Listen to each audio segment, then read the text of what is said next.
lagi dengan CMC Caring Mom Community. Channel ini buat ngobrolin semua hal dan berbagi solusi. Sahabat CMC, ngerasa nggak kalau dalam 4 bulan ini tekanan yang kita terima begitu besar? Dan ngerasa nggak kalau sebenarnya secara mental ada yang nggak nyaman atau terganggu?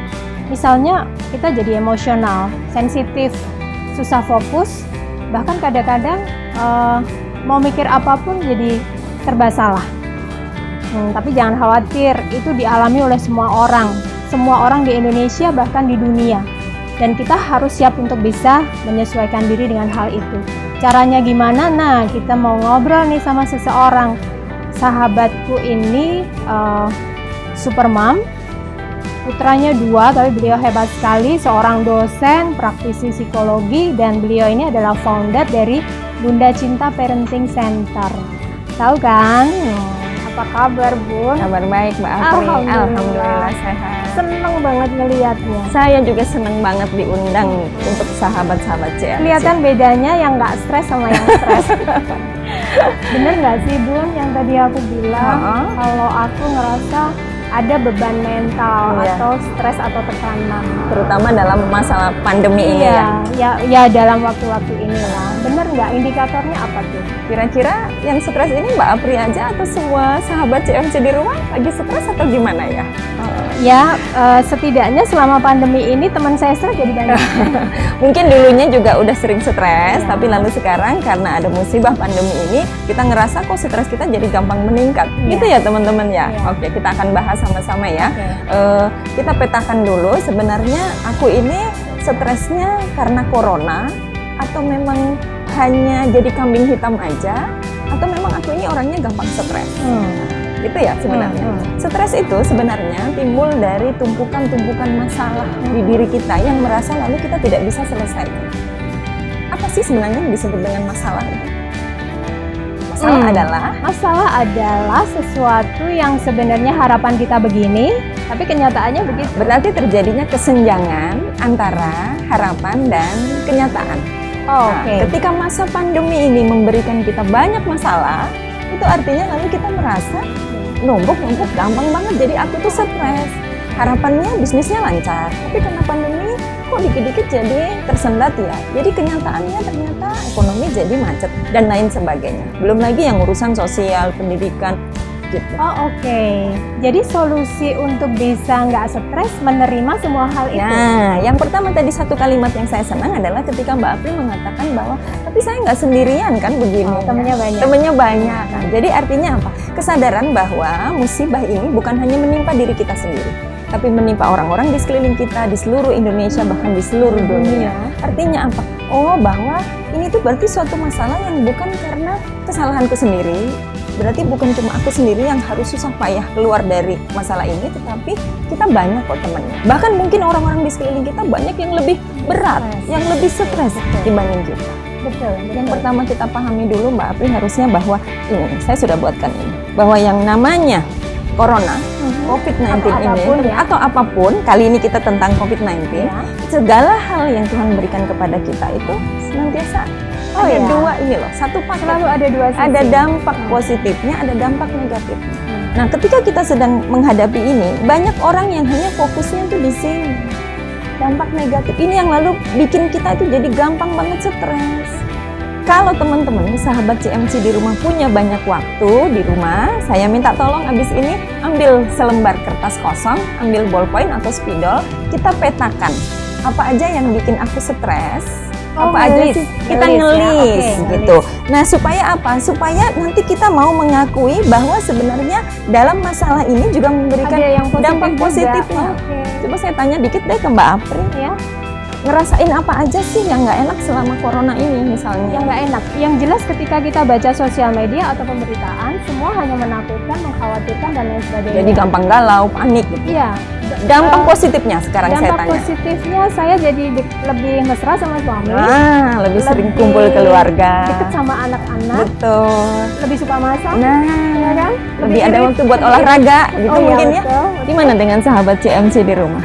Sudah pernahkah selama ini ngelis apa-apa aja yang bikin aku gampang galau, tapi apa-apa aja yang justru bikin aku keluar segala hal positifnya selama masa pandemi ini? Cara sederhana ini, ya fokus ke sini. Nanti mudah-mudahan kita bisa fokus ke sini. Selain di sini sibuk ini aja, aduh ini korbannya tambah banyak, kapan berakhir dan seterusnya. Sementara kita kan nggak tahu ini mau sampai kapan. Paling nggak itu cara sederhana deh untuk menyadarkan kita bahwa oh setiap musibah itu pasti ada hikmah besar kok di balik. Oke Bun, jadi nggak tahu sampai kapan tadi Iya. Bunda bilang gitu kan. Berarti ini bisa long term kan? Ya, Tekanannya berganti. itu artinya stresnya bakalan panjang dong. Iya bakalan panjang. Terus gimana dong kalau panjang? Apa iya gitu mau stres panjang? Oh, enggak Ah, sih. nggak mau kan? Tapi nggak Nah, ngerti teman-teman caranya. ya, saya udah buatkan ini. Jadi yang namanya corona ini COVID-19, saya membaginya menjadi 3 area ya, sahabat CMC. 3 area yang pertama adalah ketika kita kemarin berada dalam area masa takut. Iya iya, seminggu Seminggu, 2 minggu, mungkin Oke. sampai 3 minggu di Oke. awal. Tapi ayo segera lompat yuk ke area menerima bahwa oh aku sudah nggak terlalu takut dan Berdamai. iya berdamai dengan dengan keadaan. keadaan. Aku beli hand sanitizer secukupnya aja deh. Aku cuci tangan tahu kok kapan waktu yang tepat. Aku stok makan dan seterusnya. Nah, lebih keren lagi kalau sahabat CMC semua di rumah bisa lompat ke sini nih, ke area untuk segera action untuk bisa melakukan manfaat, memberikan manfaat kepada orang-orang di sekitar kita. Sekarang tinggal kita tanya ke diri kita, aku ini masih berada di area yang mana? Kalau sibuk dengan stres kita sendiri, berarti kita ada di area yang mana? Yang nih? pertama kan? Masih di area takut aja. Saya mau ke area yang terakhir Sip Bun. banget deh. Iya. Artinya kalau kita sudah bisa keluar dari area kedua dan masuk ke area ketiga, kualitas ketahanan mental kita sudah naik. Benar Betul, ya? betul. Jadi betul. apa sebenarnya pentingnya menjaga ketahanan kesehatan mental? Jadi ya teman-teman sahabat CMC semua, banyak di antara kita yang selama ini kurang menyadari bahwa ketika untuk menangkal corona ini yang kita butuhkan adalah apa? Tubuh yang sehat. Tubuh yang sehat itu bukan hanya bicara tentang raga, Oke. bukan hanya bicara tentang kapan jam berjemur, kapan olahraga, makanan yang sehat, tapi juga yang terpenting adalah kita memberi asupan makanan sehat kepada Jiwa. mental. Mental. Ini hubungannya nanti ke sini nih. Jadi itu memang saling Berkaitan. mendukung. Kalau Oke. mentalnya sehat, hatinya bahagia, senyum gampang tersungging, Oke. maka insya Allah itu imun akan meningkat. Oke, sip. Jadi apa dong artinya? Olahraga tiap hari, Tapi tapi stres. iya, olahraganya pakai kesel lagi. Pakai gitu kesel, ya. pakai cemberut. Cemberut Wah, lagi. sayang dong jadi nggak Bunda bermanfaat. punya nggak sih tips yang sederhana buat ngerelaksasi ketika kita dalam misalnya nih ya tiba-tiba kita ngerasa Aduh, nggak banget deh gitu ya. Jadi ada beberapa hal ya, misalnya bagaimana kita bisa selalu menjaga tidur cukup, makanan sehat. Kita cari deh potensiku itu apa, hobiku itu apa, kita keluarkan. Jadi untuk mengisi waktu yang panjang di rumah, kita bisa, setiap orang kan pasti punya potensi masing-masing ya sahabat CMC. Ada yang suka masak, suka olahraga, suka berkebun, itu bisa sebagai sarana untuk menyalurkan stres. jadi itu hal positif yang kita harus fokus untuk lakukan Iya, agar hati kita hati senang. kita senang, tubuh juga semakin sehat, corona jauh deh dari kita. Terus kalau mendadak tiba-tiba Mendadak. kita Oke, cara sederhananya ya ketika lagi ngerasa bete banget, galau banget, enggak Pengen banget, nangis itu pengen aja. nangis aja. Yaudah kalau mau nangis, nangis aja nggak apa-apa. oh boleh ya Secukupnya tapi boleh. malu Nggak usah meraung-raung gitu ya. Nangis secukupnya, lalu ambil duduk gini. Ketika misalnya yang muslim ya lakukan dengan sholat. Oke, sholat. Setelah sholat, kita duduk, zikir, ambil posisi duduk yang senyaman mungkin. Lalu kita yang lakukan yang namanya bernafas dengan sehat. Bernafas dengan sehat itu mengambil nafas dari hidung dalam hitungan tertentu, lalu kita keluarkan dari mulut dengan hitungan yang sama. misalnya satu Jadi, yuk kita lakukan, boleh bersama-sama sahabat CMC semuanya. Misalnya 5 hitungan. oke Kita yuk. tarik 5 hitungan dari hidung. 1, 2, 3, 4, 5. Tahan sebentar. Kita keluarkan dari mulut. 1, 2, 3, 4, 5.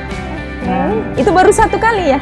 Kalau kita Harus lakukan berapa itu kali? bisa 5 kali, 10 kali, tergantung kebutuhan masing-masing. Itu mengelola stresnya jadi lumayan banget deh. Gak cuma lumayan Bun, kita lagi ngobrol 10 menit aja, stresku Efeknya udah lumayan ya gitu ya. Udah hilang. Wah, apalagi kalau kita lakukan itu secara rutin. Betul. Lalu sambil senyum, nafas, kita lalu bilang ya Allah, ternyata banyak banget loh ya Allah itu masih sayang banget loh sama aku. Banyak loh yang banyak nikmat ya. Iya. Begitu kira-kira. Oke, Sahabat CMC Bunda. semua. Ya Allah, seneng banget, banyak berkah buat Sama-sama. Bunda, sehat selalu. Sehat selalu. Kita akan Sebenarnya saya closing. pengen, masih banyak yang pengen saya Oh, bahas. pastilah. Kita belum ngomongin tentang stresnya ibu-ibu Oh gitu kan? ya? Iya. Nanti oke, ada di sesi ngobrol berikutnya ya. lagi. Oke. Siap. Aku nyapa dulu ya, oke. Demikian sahabat CMC, kita sudah sampai akhir. Tentu banyak hal yang bisa kita ambil. Jangan lupa subscribe, like, dan komen. Salam buat keluarga, peluk erat buat anak-anak. Sampai ketemu lagi.